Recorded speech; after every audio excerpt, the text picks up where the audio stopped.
Hello, it's Kim, and welcome back to Kim Reads as we continue with Phantom. We do not bury our dead in the coffins. Washed and shrouded, Race's small body was committed directly to the earth in accordance to the customs of my faith. I dutifully opened my doors to those who came to pay their condolences. I saw that the coffee and tea and the traditional halva was served, and on the 40th day, the women of my household covered their heads while verses from the Koran were intoned solemnly in prayers to send the spirit of the departed to paradise. When all was done and needed to be done, I went back to court. Erik was already there. The morning after Reza's death, an armed guard had arrived with orders to escort him to Tehran, and I believe he was relieved to go with them. I was unable to express my confused and contradictory emotions. I let him ride away without speaking the word which might have lifted the laden shroud of grief and guilt from his shoulders. This time he did not look back at the house, and I knew he would never set foot on my estate from choice again.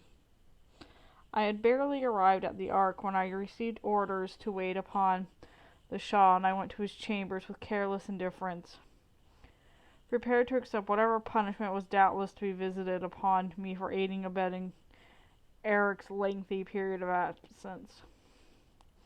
I half hoped for imprisonment, since at least would spare me the daily ordeal of attending my child's unhappy murderer.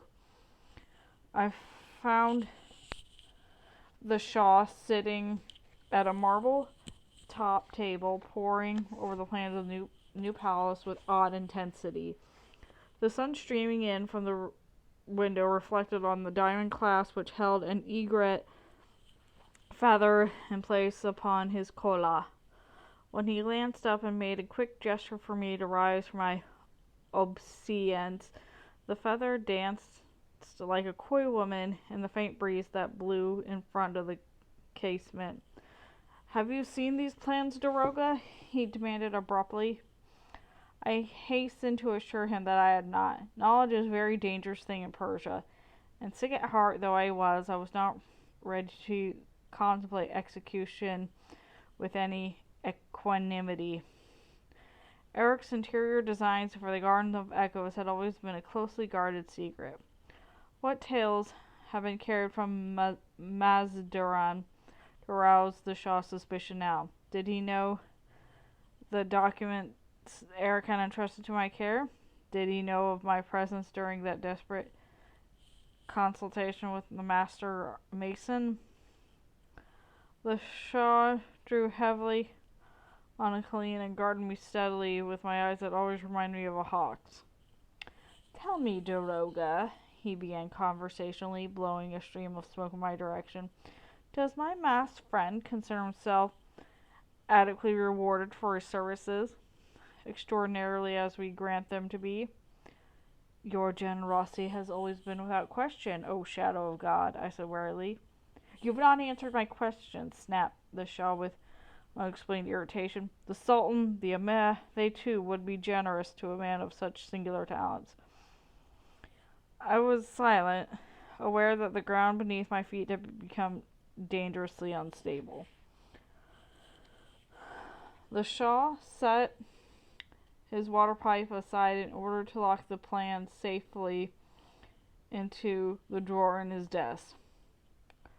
"I have it in mind to present him with a gift, a little token of my immense regard," he continued thoughtfully. "I should be vastly invested to hear how he receives it. The nature of your work requires you to be an observant man, Daroga. I shall expect a report containing exact detail of his, well, what shall we say, his gratitude." I bowed low to avoid looking at a smile which made me deeply uneasy. The smile of a man whose mother had taught him to appreciate the finer points of torture. Behind this sudden whim, I sensed the khanum's jealous anger. It seemed Erik was to be punished after all for those months of willful desertion.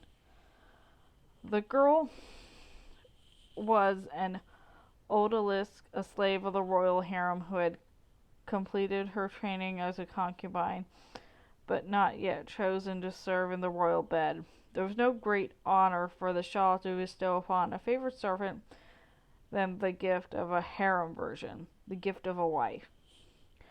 When I had stammered my rehearsed piece, there was a deathly silence in Eric's softly lit apartment, a tension that pulled every muscle taut as a bowstring.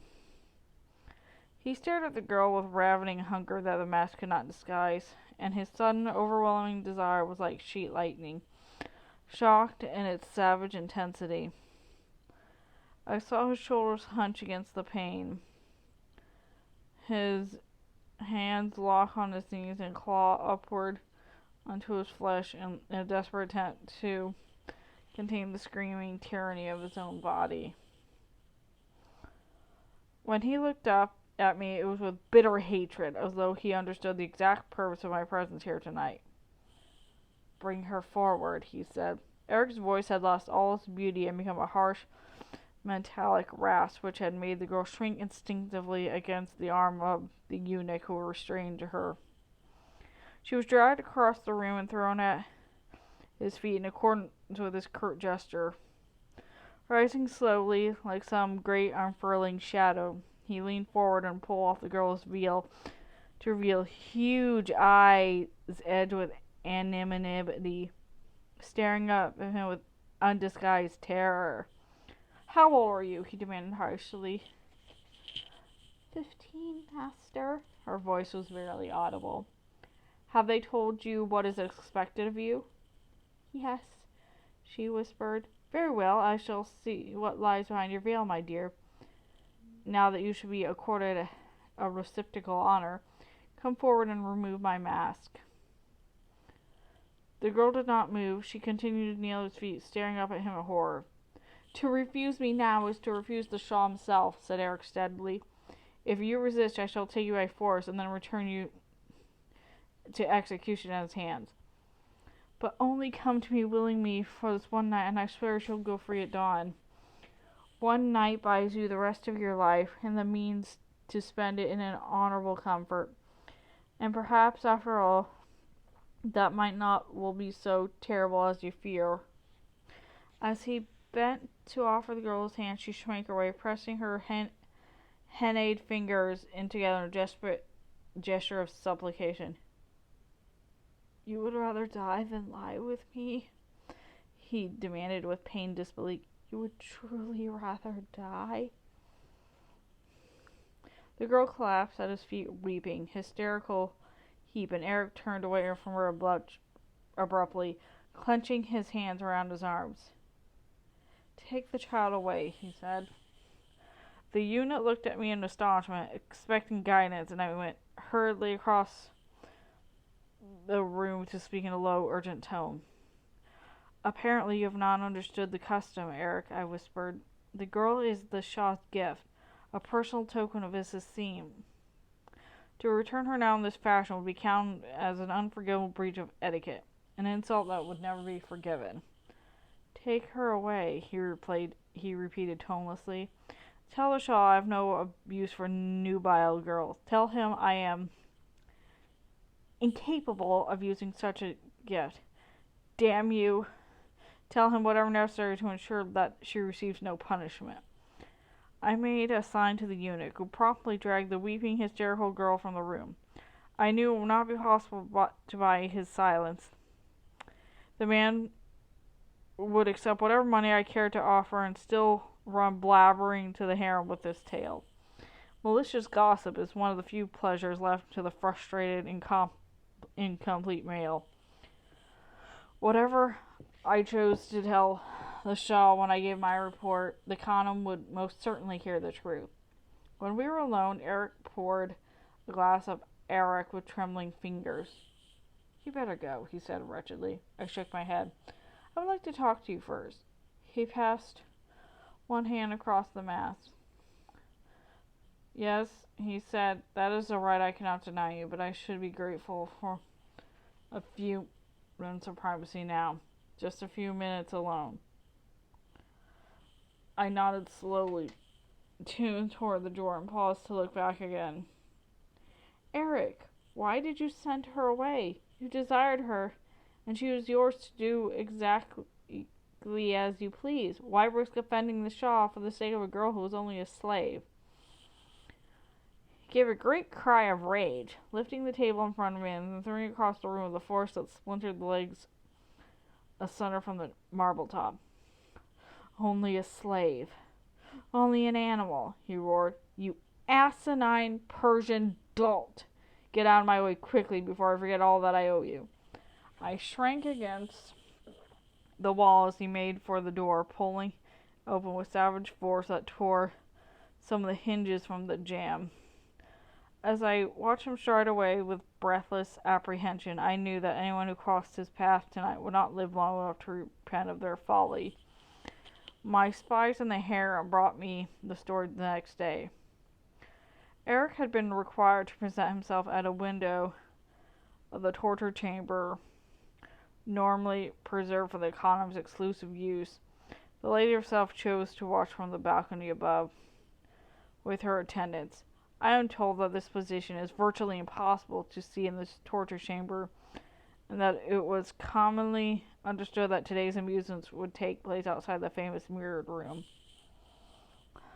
The khanum looked down upon her favorite through an intricately woven lattice that reduced her figure to an intriguing silhouette. I have chosen to honor you today, Erik, with a little entertainment of my own devising, she said silently. I think you will agree that I have studied your art with some distinction, and I would have welcomed your opinion on the choice of subject. Draw back the curtain on the window. He pulled the velvet drapes apart and stood for a moment, grimly contemplating the sight that he met gaze before turning back to the balcony. The eunuchs say that when he spoke, the chill of his voice would have frozen the Caspian Sea. I see you've learned nothing from my tuition, madame.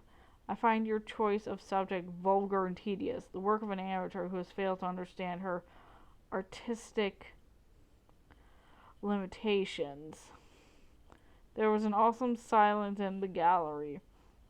Those who were watching the khanum closely say that she flinched and flushed crimson beneath the capture of her veil. Vulgar and tedious as my entertainment may be, she spat venomously, it will still take place as entirely planned. Then, madame, I regret it will take place in my absence.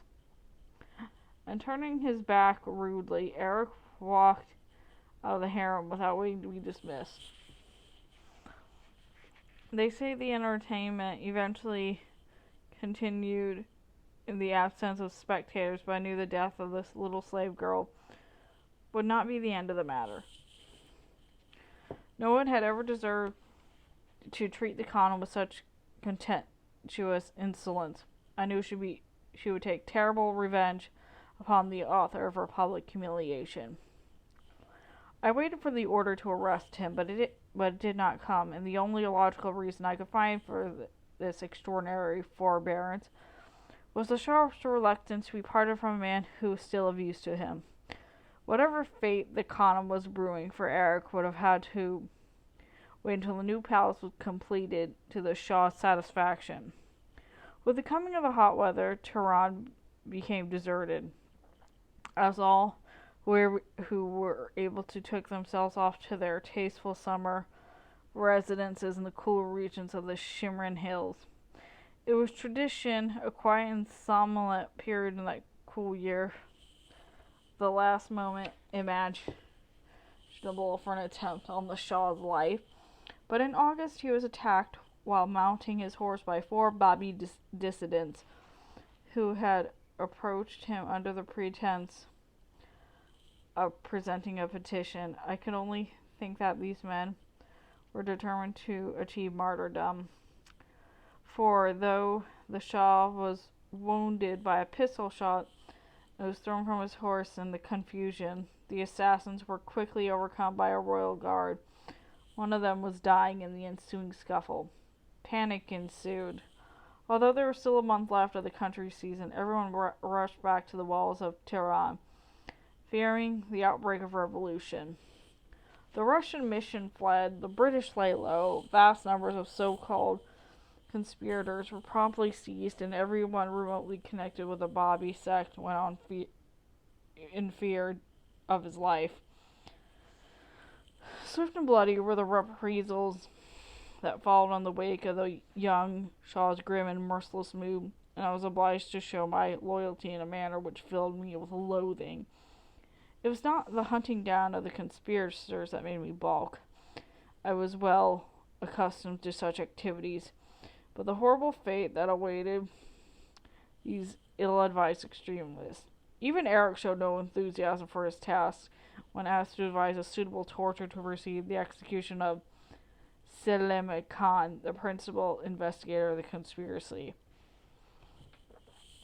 The night before the execution, Erik came to my apartment, sat fingering the strings of his violins with restless unease that filled me with foreboding. I knew that the Shah had been dissatisfied with his original suggestions. Not enough, he had snapped angrily. Not sufficient to teach the people the fate of traitors. You disappoint me. I had expected better of your imagination. Perhaps you are losing some of your famous talent for death. I advise you to think again with some speed. You disappoint me. Dangerous words in the ears of any imperial servant. Erik having 24 hours to rectify his failure, and I knew now, as I looked upon his quiet despair, that he had succeeded. You have satisfied the Shah at last? I prompted nervously.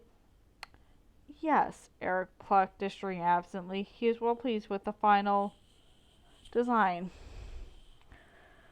Morbid fascinations obliged me to ask for details. Quietly, without emotion, he told me that the body of Suleiman Khan was to be pierced in various parts, the holes to be of sufficient width to accommodate lighted camp candles, which would be permitted to burn down into the flesh. The traitor would then be dragged through the streets to place of execution, where his body would be cleft into neat halves by a hatchet. We were both silent for a while, I utterly appalled, and he himself finally sickened by the ugly excess that he had been forced to dredge from the black vaults of his mind. I watched him draw his hand caressingly over the polished wood of his violin. I am wary of manufacturing these living nightmares, he said. Very wary. Do you have any opium, Nader? I frowned. You're taking too much opium these days. Far too much. Yes, I know, he said grimly. If I take enough over sufficient time, it will kill me. And what a great loss to the world that would be. Erik, don't preach at me, he sighed. My mind is like the floor of an abattoir, slimed with blood and filth. Opium draws a little beautiful veil across my eyes. It lets me forget. At least for a while. Now, do you have any or not? The laws of hospitality forbid me to deny the need of any guest. I went silently to a cupboard and reached the accoutrements of our national vice. There cannot be a man in Persia who is not well acquainted with an opium addict. The rich indulge themselves in the comfort, while the poor starve and sell the clothes off their backs to support the deadly habit. Opium quiets a troubled soul, bathing its anguish with a soft, insidious balm, and I knew no man would stood in greater need of soothing poison than Erik. I gave him the pipe with its decorative porcelain bowl the size of an egg and its slender stem of cherry wood. I gave him the tongs and the glowing coals that would make the precious weed bubble and fume. If you want to retain any sanity at all, you have to get out of Persia soon, I said. You know that, don't you? He shrugged. Well, when the palace is finished, I'll think about it. You may not have the leisure to think about it, I warned him. The moment the last stone is in place, you had better be prepared to take good care of your health. You have more enemies than any other man in the country, and you will not have the Shah's protection for much longer. That woman wants your blood, Erik. I tell you, you've burned your bridges now. Make no mistake of that.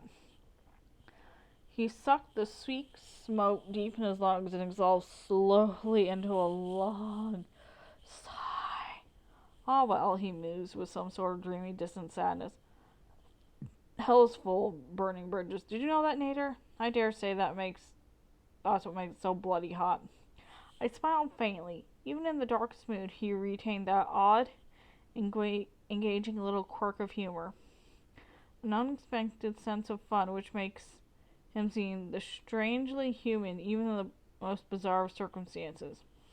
Since Ray's death, he had only been in person who regularly made me surprise myself with laughter at a time when I thought I would never learn to laugh again. Perhaps I did wrong to give him opium and fuel and other deadly vice, but I would have had to be a hard man indeed to deny him those fumes of peace. When the bell in the minaret summoned me to prayer, I left him alone in a bloody cloud of sickly fragrance. Presently my prayers were disturbed by the melancholy play of his violin, and in spite of my religious obligations I found myself listening transfixed. All the grief in the world seemed to be distilled through those soft, vibrant notes. It was as though the devil himself wept through teardrops of pure sound. And that's the end of that chapter. See you later.